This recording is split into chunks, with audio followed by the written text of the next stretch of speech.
పశ్చిమ గోదావరి జిల్లా ఆకివీడు పెద్దపేటలో భవ్యమైన రామాలయ నిర్మాణానికి ఏపీ డిప్యూటీ స్పీకర్ రఘురామకృష్ణంరాజు శంకుస్థాపన చేశారు.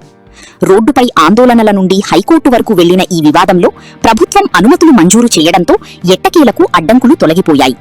కుటుంబ సభ్యులు మరియు కూటమి నేతలతో కలిసి శాస్త్రోక్తంగా పూజలు నిర్వహించిన రఘురామ త్వరలోనే ఇక్కడ ఆలయ నిర్మాణం పూర్తి చేస్తామని ధీమా వ్యక్తం చేశారు.